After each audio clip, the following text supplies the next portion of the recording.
Мы подъезжаем по адресу. Ждать клиента приходится долго. Обычно стоянки такси длятся по 10-15 минут. Бывает, что клиенты и вовсе не выходят, а телефоны сбрасывают. 10-15 минут стоянка. Если не выходит? Звонишь диспетчеру, говоришь, диспетчер созванивается. Бывает, вызывает, потом скидывать начинает. Диспетчер уже команду дает съезжать с адреса или другой адрес дает. Но наш клиент к нам вышел. Это был мальчик лет 7. Хорошо.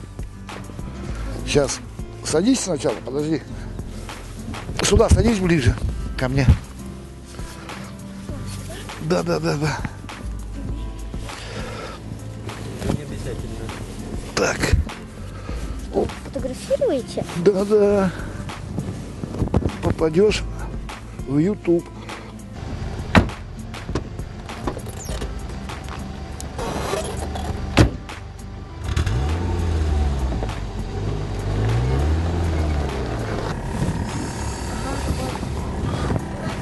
Ага. Да, слушаю вас.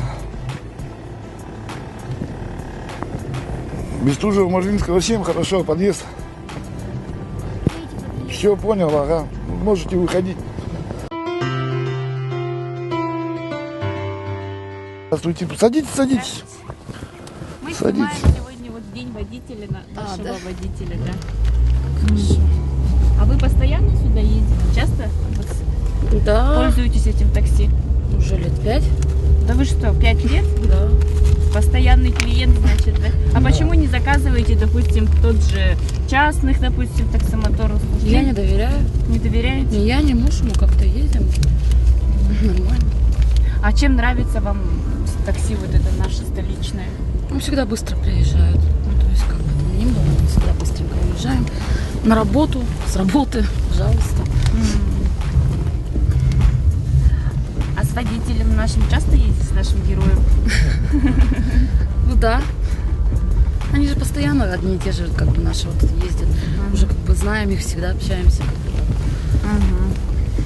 Никогда не попадали в какие-нибудь там транспортные происшествия? Нет, там, или что-нибудь ни такое? разу. Ни разу. Всегда вовремя? Ну да, всегда. Если, например, даже пробки, нам как постоянникам всегда побыстрее машину, не знаю почему. Даже предупреждая, диспетчер говорит, 20 минут ожидания, приезжает через 10 в любом случае. Поэтому да, мы подождем, нормально. Нам-то что?